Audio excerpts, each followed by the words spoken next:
So the last thing I would say before I turn it over to the panelists is just why do we do this? I think what we're trying to accomplish, or what we are trying to accomplish, is I want our industry to believe in what we do and be proud of what we do and celebrate what we do. It feels, I'm actually fifth generation oil field, so I grew up with a certain view that what we do inherently is good for the world. This was not something we even discussed or debated when I was younger, but it feels like through the last 5 or 10 years, we've gotten more external pressure. And I think we as an industry need to stand up and say, hey, what we do is good for the world, period. And yeah, there's plenty of other alternatives and there's a place for those things, but at the end of the day, modern humanity would not be possible without the oil and gas industry. So we wanted to just take the opportunity to bring the industry together to a component of it educational, a component of it celebratory, and all ultimately for a good cause for the Oil Patch Kids. We'll raise a pretty good amount of money for them throughout the evening. So with that, I would again just like to say thank you everyone for coming, appreciate your time, and I will turn it over to Spencer Ripstein from Piper Sandler. Spencer is the co-head of energy for Piper. Unfortunately, we're happy to have Spencer here. We had previously announced Sanjeev Shah of Piper, Spencer's partner. Unfortunately, he had a family emergency and was unable to join us. So as he said, we got a free upgrade. So Spencer, I'll let you take it from here. Excellent, thanks Adam. All right, well we'll go ahead and get things kicked off here, and rather than me go down the list of these star-studded guys asking them to, rather than me giving their backgrounds, I'm gonna go ahead and ask you guys to give your backgrounds and explain a little bit how you got into the role that you're in today. Sam?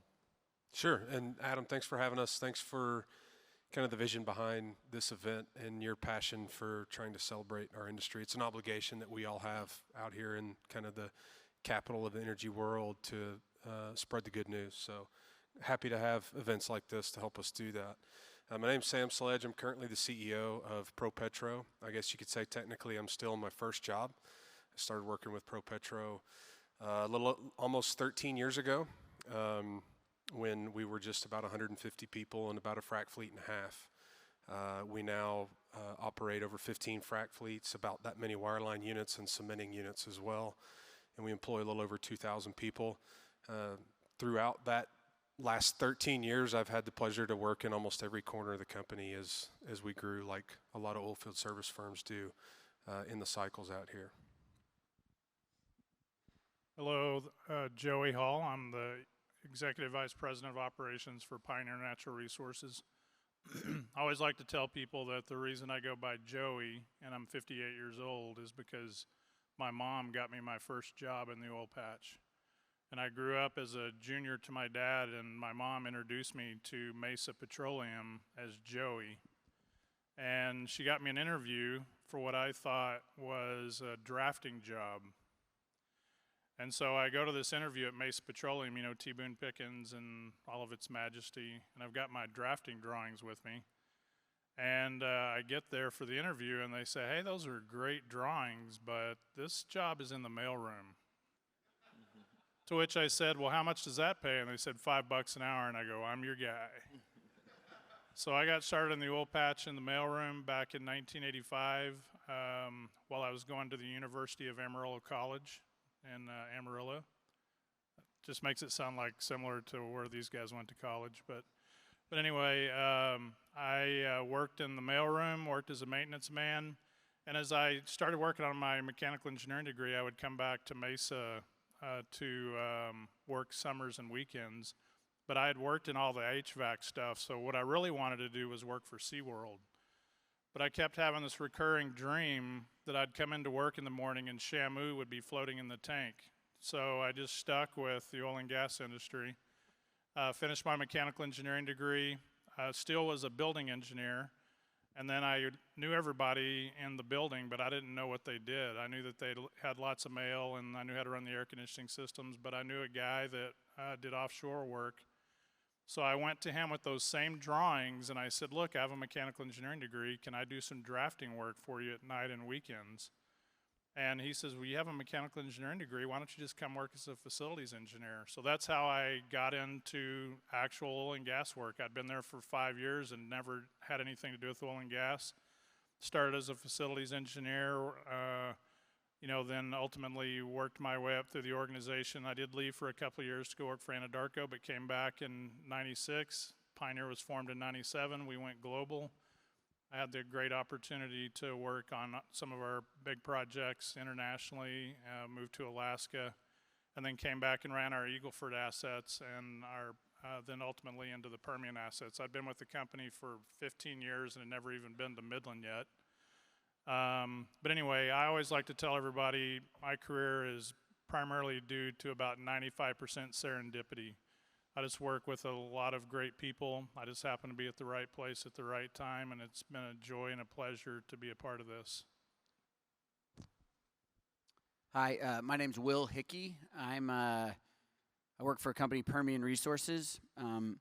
So Sam and Case and I have done a panel like this before, which is fun. Joey's kind of the odd man out, but the truth is, but the truth is, I also worked at Pioneer. So I got my career started. I was a petroleum engineer at the University of Texas and interned with Pioneer and ultimately started my career at Pioneer. And for my last 2 years at Pioneer, I kind of went to plenty of speeches like this, of which I'd always watch Joey talk, and he always started off with a joke or a story. So I was looking forward to today to make sure he kept the tradition up, and I'm not sure that was a joke, but it was a good story. We should make sure he tells a joke while we're up here at some point. But yeah, this should be a fun panel. This is a good group of people. My story, so Pioneer, I started there in 2008. I left in 2015 to go work for InCap Investments. I loved my time at Pioneer, but wanted to go kind of see what the private equity side had to offer, learn a little bit more about kind of how to start a company. I had a very short stint at InCap. People say I was there for a cup of coffee, and quickly thereafter left late 15 to start Colgate Energy. I was in Dallas at the time. My partner and I moved to Midland with kind of an idea, a little bit of money, and a dream, and really serendipity, a lot of luck, a little bit of skill along the way. Colgate ultimately merged with Centennial in 2022 to form Permian Resources, and since then, I've been the CEO of the public company Permian Resources, and we've been we're based here in Midland. We love Midland, Texas. We love the Permian Basin, and we're here to stay. Yeah, Case Vanoff, President and CFO of Diamondback Energy, Midland-based. I think serendipity is a word that's been used a lot. I think that would fit my story. I grew up in Newport Beach, California, of all places, a little far away from here, but spent some time in New York City and worked for a company that backed Diamondback, what is now Diamondback. And listen, I didn't even know the price of oil when I started that job at Wexford Capital. One of the few things I did know was how to use Excel and how to model. And so our chairman at the time took me down to Midland and said, this is Diamondback. I want you to, model the business. We're going to go public. And, he drew on a whiteboard how a well works, how a gas plant works, all the above. And, I just knew numbers, but I knew that it was a good opportunity. I knew there was a lot going on in Midland at the time. That was the vertical days, moving to horizontal slowly but surely. Pioneer started drilling some good horizontal wells in the northern Midland Basin, and that's how Diamondback took off. Unfortunately, I didn't get to stay with Diamondback after IPO. I got shipped off to run a drilling company, so I know the pain and the ups and downs of running a oilfield service business, and it's a tough business, but very, very necessary to what we all do here in this basin. So I've kind of said that the oilfield service worker is the most underappreciated worker in North America, and I think that stands. But back to, yeah, there we go. But, serendipity happened to come back to me, and I ended up moving back to Midland full-time in 2016 to work for Diamondback full-time, and it's been a wild ride. It's been an eventful year for us so far this year with the big Endeavor merger we announced. And listen, Midland's home, it's Diamondback's home, and I'm excited to be here. Hey, Spencer, I got to tell my Will Hickey story because I was there when it all happened. Please do. So Will and I used to go to this meeting once a month, our HSE meeting, And this is where Will takes off and ESG takes off all at the same time. We go to this meeting once a month, and we're trying to figure out what is this ESG stuff. The only thing we can figure out we need to do is recycle stuff at the office. That's, I mean, we're like, we got to recycle our cups, we got to recycle our plates, we got to recycle our paper. And every month we go to that meeting and we cannot figure out how to recycle because we put these containers out there and they dump stuff in there, and if you put food in there, you can't recycle it. And me and Will just look at each other, just banging our heads on the table because we just want to get something done. And no lie, this guy right in front of me gets on his phone and he Googles things that make people not throw things in recycling bins on Amazon. And you know those lids that have the slit and the round hole? This guy Googled those right in that meeting. We put those on those recycling bins. The next thing you know, we're ordering VRUs, we're reducing emissions, and the cycle was broken. So this guy right here started ESG for the Permian Basin. So, and introduced me to Amazon. I'd never heard of it at the time. So, Way to go, Will. Nice work. Doing my part. Why don't we kick off by picking on Case a little bit? Because everybody likes to do it. Adam did it. I figured I'd give it a shot. Easy target. Yeah, easy target. So you talked a little bit about your background, but you skipped over your illustrious tennis career and how that prepared you for the oil patch. Can you dive into that a little bit? Yeah, so I played tennis in college and then played a little bit of tennis after college. It was 2008. There weren't a lot of jobs, but I did get to go see the world and compete, and it was fun. But I think what I learned is that I needed to get a real job. So got to go to 30 countries in 50 weeks, live out of a suitcase, see a lot of different cultures and a lot of different things. And I think that's why, moving from New York City to a place like Midland, Texas wasn't that long of a putt for me at the time because I'd kind of been all over the place and it worked out. But I'm an athlete, I'm a competitor. Diamondback, we have a very competitive culture, and I think that resonated. Kind of hard to replicate the true feeling of the emotion of a win, but there's been some things in our time in Midland at Diamondback that have felt like that. The Endeavor deal leaking on a Super Bowl Sunday, and knowing that the deal was done was a pretty exciting feeling. But the closest probably to winning a tennis match. Awesome. All right. So this is a jump ball. Maybe I'll direct it to you, Will, and then whoever else can answer after that. But the question is, you all have been focused on the Permian for a very long time, right? What are the advantages of being focused on a single basin, and have you guys considered branching out elsewhere?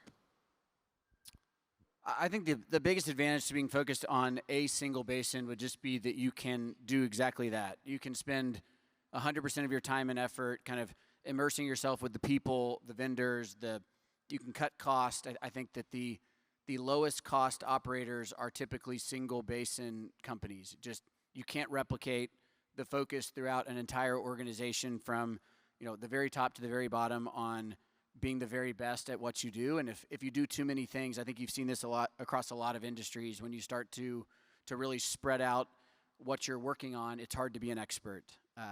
I also think that for us in this room, we're very fortunate that the single basin we're focused on is the best basin. I mean, the Permian Basin is the gift that keeps giving, and we're all very fortunate. I think a lot of the kind of serendipity and success we've had is because the Permian Basin just keeps giving. It's a basin that, every day we continue to find new benches, new ways to exploit existing benches, new ways to cut cost and drive productivity. So, it's easy to stay a one basin company when the basin is here in the Permian. yeah, and I'll just add, I mean, we'll hit it on the spot that whenever you focus on one thing, you get really good at it.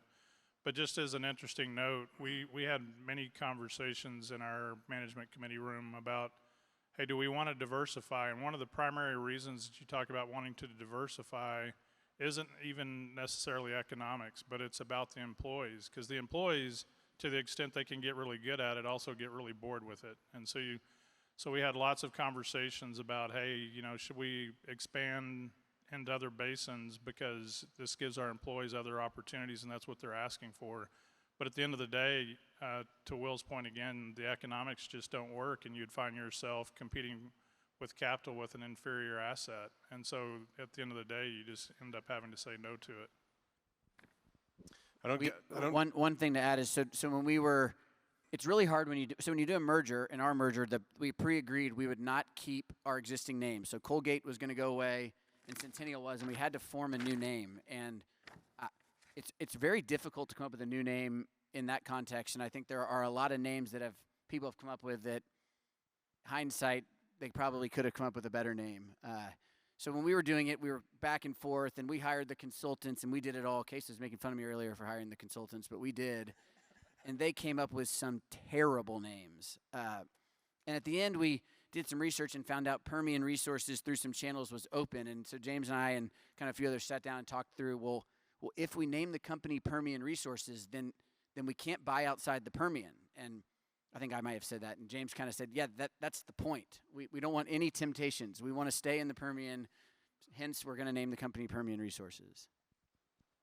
If I would have known all you guys were going to tell a serendipity story to open, I would. Word of the day. I'd have maybe told mine. But let me make an attempt to wrap serendipity back in. I think I'm the only one on the stage that was born here, maybe, unless you were, Joey. I'm betting Spencer wasn't. So just by happenstance, he's too good looking to look like he was born in Midland. Just by happenstance, I'm born right down the street at Midland Memorial Hospital, and in the most prolific oil and gas basin on this side of the world. Grow up to be third generation oil and gas. Left for a short period to go to school and play a little bit of football, but got sucked right back in around the same time Case did with what was going on in 2010, 2011 out here. ProPetro was founded mainly in the gas basins and had a very disparate, fragmented operation that was spread almost across the whole country. A lot of people don't know that. Founded back in 2005. So we like to brag about how we're one of the only 18-plus-year-old service companies. It's pretty hard to run an oilfield service company through that many cycles. So we're pretty proud of that. But what happened over the years, and especially after I joined the company and we started to really aggressively grow here in the Permian, is that you began to look very critically at everywhere outside of the Permian you had operations. And what that meant for us over the span of about 5 to 7 years after I joined the company was divesting or rationalizing our assets and our operations in places that weren't the Permian Basin.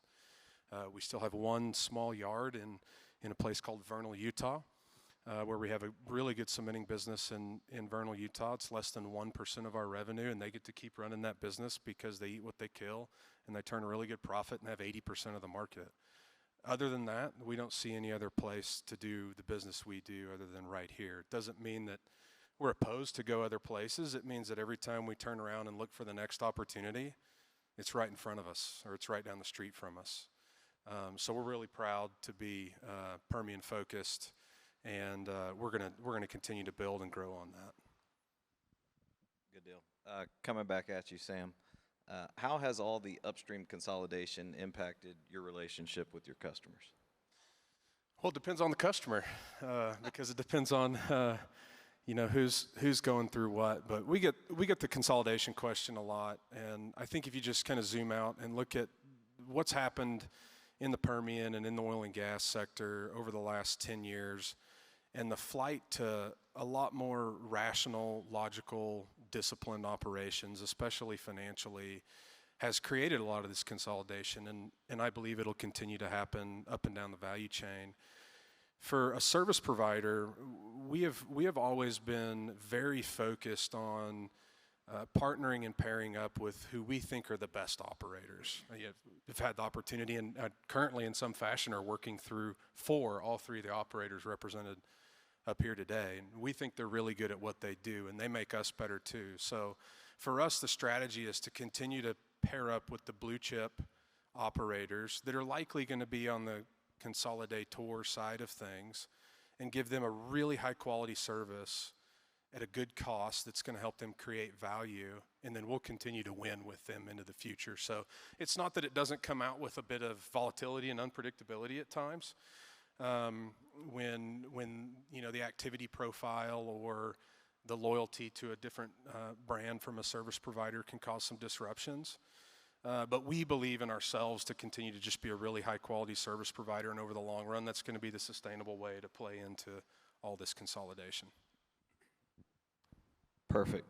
All right, Will, we're going to shift focus over here a little bit to the private equity side of the world, given you're the one with the background, right? So can you talk us through, you know, the way you guys grew your business, held on to it, didn't sell, and kind of got liquidity through a public path versus the traditional model, and why you went down that route?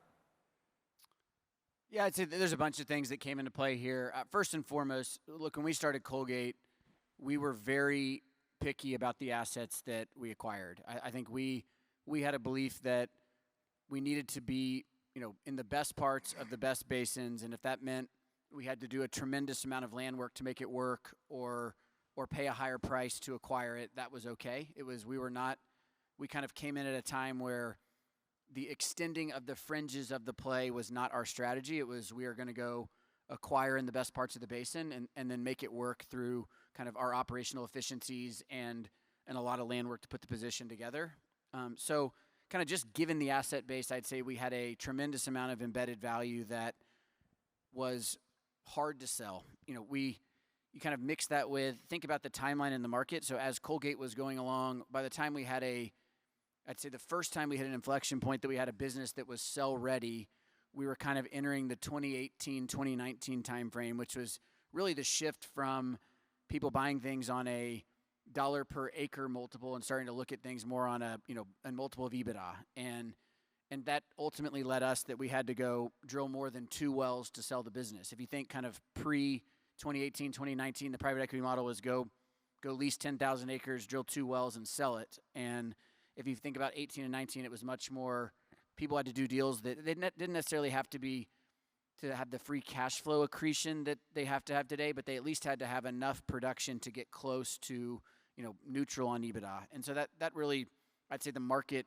prevented us from selling then. In hindsight, it was very, very lucky that was the case.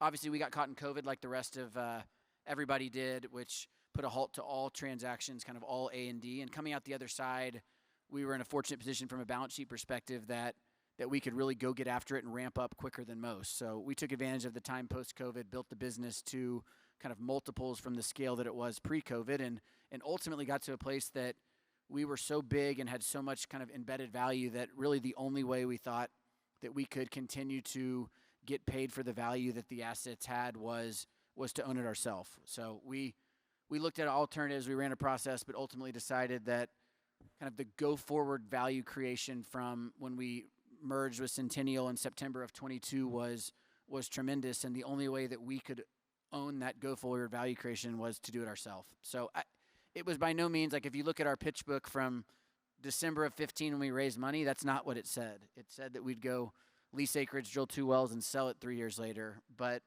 like any volatile business, you kind of got to roll with the punches. You got to, you know, see what's happening in the day you're at and make the best decision with the information at hand. And, you know, I look back on a lot of really sad days that we didn't sell and think, how lucky are we that we're still here today? We've got, you know, 400 employees in the office, another 400 in the field that are happily employed working for us. All the people that we, you know, feed every night because of the work they have here, and really what the business has built is something that we could have never dreamed and something we're really happy about. Good deal. Thank you. All right, so this is more of a jump ball. Each of you have been very active on the M&A front. How do you think through the strategy of what you're looking for in a deal? I disqualify myself. Fair enough. Yeah, he's conflicted dealing with his deal right now. But I mean, Diamondback was built on an acquire and exploit strategy. You know, we kind of know who we are. We're not white space explorers. We are a company that buys assets, executes at a lower cost than anybody else, and that allows us to continue to buy assets. So, you know, our kind of philosophy with it's a factory. We're manufacturing barrels. If we manufacture barrels the cheapest, then we should own more factories. And you know, that's how it's played out over the years. You know, we didn't win all these deals because we were buddies with the people we bought them from. You know, we paid the biggest price, but we were able to do so because of our execution machine, some of which is in the room today. You know, drilling, completing wells at the lowest cost has been a huge structural advantage for us, and we've been very focused on that for a long time. You know, I think on the M&A front, though, you also have to get better when you get bigger. Are you buying something that competes for capital right away in your existing portfolio?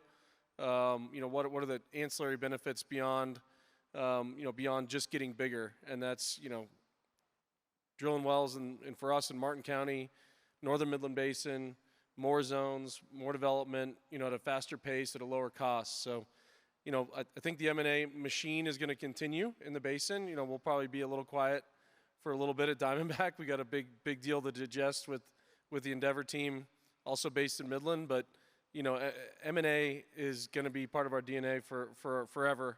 And it might look a little different with all the production that comes with these deals now. But if you're not in the game, then you're not, you know, you're not trying. And on Diamondback's side, we're not going anywhere when it comes to M&A. Yeah, I think M&A is just a little bit different on the service side, given kind of the makeup of the business. We less so trade acreage, and we're trading, you know, machines and people when we do M&A. ProPetro's kind of fabric and DNA has been built very much on organic growth. When I joined, like I said earlier, when I joined the company in 2011, we were about a frac fleet and a half, and we were about 150 people. We grew to over 20 active frac fleets in the Permian,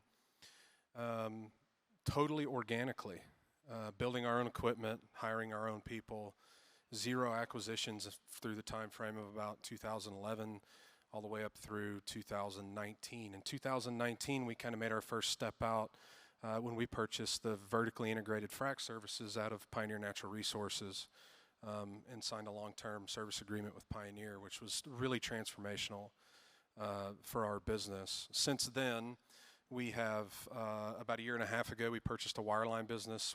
We previously did not have wireline services as kind of an integration and a way to spread out on the frac site. What we think is kind of the new growth for the service industry with flat activity is to trying to just attach yourself to more of the operation that is around you and complementary to you.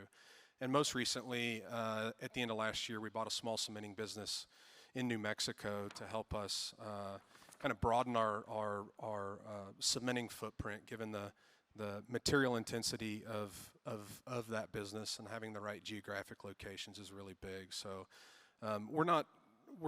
we're definitely not built on M&A. I think we're kind of learning right now. What we are very cognizant about is, especially being in the service business, is how to maintain a culture of competitiveness and quality service while you're bringing in, you know, large groups of new people to your operation. And that's very challenging and very important to us to protect our reputation as a quality service provider here in the Permian Basin. So as the industry continues to, the word I like to use, Case is talking about manufacturing, I like to think of as industrialization, that for companies like us to own more of the value chain and to probably do a good bit of that through M&A is going to be healthy and good for us to continue to provide quality, low-cost services to our customers in the future. So I don't know what the next thing is for us, but likely more to come, maybe in much smaller bites than what some of these guys are doing. Perfect. All right, we're going to go down the row here, and this time, Joe, you can't abstain. You have to answer. But I want your top 2 reasons to be bullish on the sector, and then, you know, maybe the one thing that keeps you up at night. Do I have to go first again? No, we can let Case go first. We're picking on Case.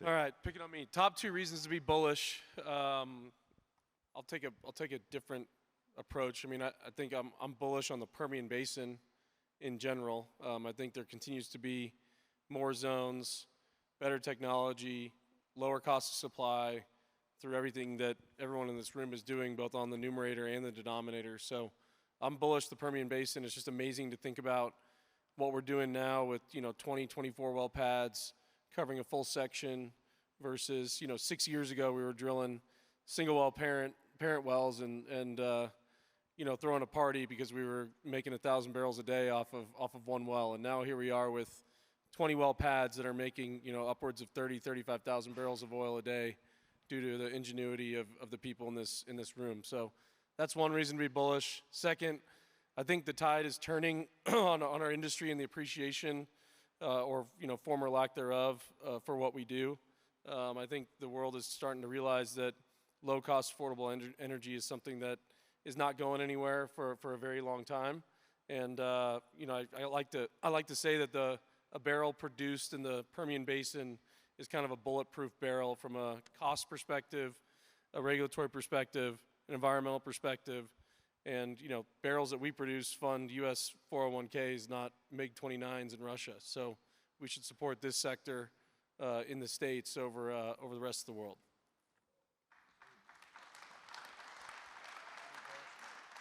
What am I bearish about? I do think, you know, although what keeps you up at night? It's that new baby you have. Yeah. Can I answer that for you? New baby, where to get a haircut in Midland. It's hard to find a haircut. I can help you with that too. So bearish, you know, while the tide is turning, I do think the regulatory environment always does scare me. There's a lot more bark than bite when it comes to policy in this country, but you know, an uncertain regulatory environment doesn't help us do what we need to do, you know, as a sector, and so that's something that always keeps me up at night. But luckily, we're in Texas. Your turn. Those are good answers. I don't know how you're going to have an answer by the end. That's why I wanted y'all to go first. Look, I think one thing I'm extremely bullish about is just Midland. And I think Midland, because we have the oil and gas model has changed to where we have a truly sustainable model. We run these businesses with the lowest leverage ever. Think back 5-10 years ago, we'd be at 2.5 times levered at $85 oil and think that was a great place to be. And we've all learned the hard way that in a cyclical industry that does not work. And so we run, all of us, a very low levered business and one that really can thrive if we see another downturn in a way that we haven't been able to in the past. And then you combine that with, I think for the first time in a long time, or maybe ever, we are finally reinvesting in this city. We got a school bond passed. We've partnered with a few others. We're building a sports complex. I've heard rumors of a hotel. I mean, people are investing in Midland as if this is not a boom bust industry that's going to have everyone leave a year or two from today. And I think that's extremely healthy for both for the industries, for our companies, and really just for Midland in general. So I'd say I am, I've only been in Midland 8 years, which is less than Case and Sam, but as kind of living here for the last 8 years, I am very excited about Midland, Texas. I think from an industry perspective, I think that we're seeing kind of for the first time in a long time that, you know, I think onshore U.S. inventory has become a problem. We are very fortunate. We hit it earlier, but in the Permian Basin, we are, especially the companies on the stage here, are some of the longest life inventory companies out there. So we get to benefit from the kind of relative win of our inventory to others. But I do think from a ability to kind of think about the supply side of crude and what that means for the sustainability of the oil prices we see today, that I feel good for one that even if we needed it, it would be hard to really flex it to the north for other outside of a very few companies. So all of this to be said, you know, we've low levered, kind of a positive outlook on the supply side of crude. I'd say a questionable outlook on the demand side, but combined with a growing and kind of finally investing in city makes me really excited about kind of everything we're doing out here. From the bear side, regulatory is a good one. You know, other things that Can't use regulatory. yeah, it's a good one. We operate in New Mexico. I'd say that's a tough place to operate. Maybe you were speaking regulatory. I felt like more nationally, and I'm speaking more Okay, that's locally. But look, our business is getting harder. It's a harder business to operate. It's the kind of everything that they're doing locally in New Mexico, which I think is one of the more progressive places we operate in the Permian Basin. It's not impossible, but it's tough. And I do worry a little bit that some of these constraints, companies that are bigger, Permian Resources, will be fine. We've got the people and the capital to invest and stay in front of it. But a lot of the small operators that ultimately built what this oil business that we're all in has become today will really struggle to keep up with a lot of the asks from the regulatory environments. And so it's just something we have to stay in front of. Everyone's going to have to do their part. As an industry, I think events like this for kind of pro-energy are important, but also events to stay in front of particular policies. I'd say as a whole, we've always been a head-down industry. We're full of a lot of very smart people, very smart engineers who solve problems, but we've never had a loud voice and gotten in front of things. And I think we're seeing a shift in that in the last few years, and it's a shift we're going to continue to have to do on both the political side, but also the regulatory side to maintain the momentum we've picked up in the last few years. So for me, as I, in reality, kind of contemplate the end of my career, I tend to get a little bit more introspective, and I'm not as good at talking about leverage and all those kind of things, but I've done some really cool stuff. I've done some deep water. I've led deep water teams. Led our team in Alaska. We built an island out in the Arctic Ocean. And people ask me all the time, Joey, do you miss that stuff? I'm like, you have no idea what we do in the Permian Basin. The amount of work that we get done out here, the scale of the logistics of moving water and sand and rigs and pipe and all the things we do so far surpasses anything I've ever done in my career. Even though some of those pictures are a lot cooler, what we do here is second to none, and we should all be very proud of that. And when I reflect back on whenever this whole fracking thing was getting a lot of attention, I was running our Eagle Ford, and I was actually asked to take Public Citizen, Sierra Club, and then ultimately I took a guy by the name of Henry Cisneros on a tour of the Eagle Ford. And of course, they were of the mindset to be not in favor of what we were doing, but I'll never forget, Henry Cisneros wore me out all day long. He asked 10 billion questions. But on the way back to San Antonio after the tour, I'll never forget, these words are ingrained in my head. He got quiet for about 5 minutes, and then he just said, Joey, am I wrong, or is it true that what these people do out here are good, decent, and honorable jobs? And I said, yes, sir, that is correct. And that's how the whole conversation ended. And I just couldn't have been more proud of somebody finally connecting the dots that what we do is a good thing. Continuing in that theme, one of the trends that we don't seem to be getting a handle on, and if anything in recent times is going a little bit backwards, is on the safety front. I know all of us are starting to have more challenges with serious exposure, serious outcome type events. And I'm not exactly sure what it is, but we've checked with several operators, and those things continue to be a problem. And I just think as an industry, we need to really wrap our arms around it and continue to see what we can do to keep these decent and honorable people that are doing these hard jobs safe in everything that they do. Two reasons I think to be bullish are, one, to play off, I think, all three of these guys, is energy demand in general, especially with all the AI and data center stuff you're hearing about, but really more so the fact that 5 or 6 billion people on Earth live in energy poverty. We are the solution. Oil and gas, in my opinion, is the solution to that issue. We here in this room are the direct solution to that issue. I hope that I'm young enough to see a lot of that change, and for us to be the solution here. So I think that's a big chunky reason to be excited about what we do, is that there's a lot of work to do. There's been a lot of industrialization and technology advancements over the last 100 years. Imagine where we can go in the next 100 years if we continue to unlock these resources in the right manner. The other reason I think to be excited, to play off of what Will said, is that places like Midland, Texas, in my opinion, and this is not to throw shade on what's come before me, but I think we are really starting to figure out how to invest in ourselves and our communities in a manner that's going to be sustainable and that's going to be attractive to people to come out here and to help us unlock all that energy to solve those problems I just mentioned. And treating this like more of a manufacturing industry that's going to be here to stay, because I truly believe that that's the case as it pertains to Midland. And what keeps me up at night, I don't know. My wife's around here somewhere. She might be able to help you answer that question. All good. Maybe because I drink too much coffee or something like that. I don't know.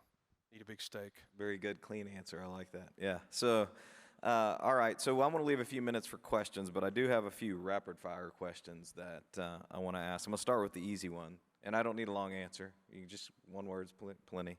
Who's president at the end of the year? I'll go first. Trump. Pass.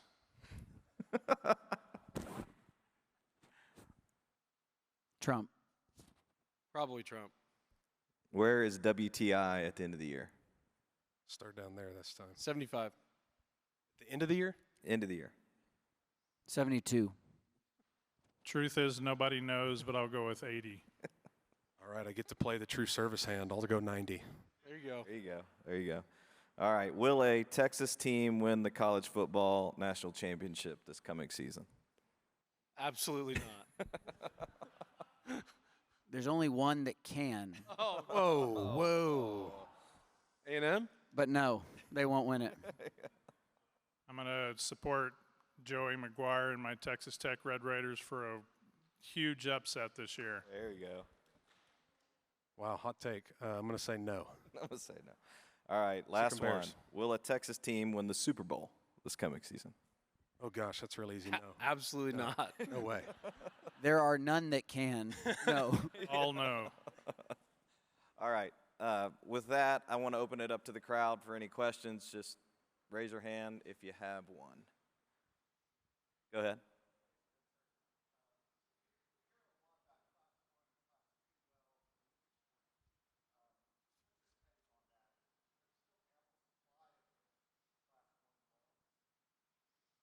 Tier 1 versus Tier 2. I'll take a shot at it. I think the definition for Tier 1 and Tier 2 is a moving target would be the short answer. Look, the beauty of the Permian is that I think what used to be called Tier 2 is now called Tier 1. We've seen if you think back to when the Midland Basin was just Wolfcamp B development when I was at Pioneer, or when the Delaware Basin was just Wolfcamp A development, that was all we would call Tier 1. And today, Tier 1 is depending on where you are, a 4 to 6 bench co-development across both basins. I do think that, again, I kind of mentioned this on the kind of why this may feel good from a supply side, but if you go across the whole nation, that if Tier 1's defined as the zones we drilled over the last few years in repetition, there are less and less companies that can continue to maintain that same level of capital efficiency with those same benches and those same wells for the next few years going forward. You're looking at 3 of them on this table that I think will screen as good as any companies in the onshore U.S. as far as year-over-year productivity and capital efficiency. So, look, we're making, whether it's Tier 1 or Tier 2, we're not seeing the per well degradation today that maybe others have seen. But I think onshore U.S. inventory is inevitably has to get worse. We drill the best stuff first, and it won't last forever. Joey, you want to go? Nah, Will covered it.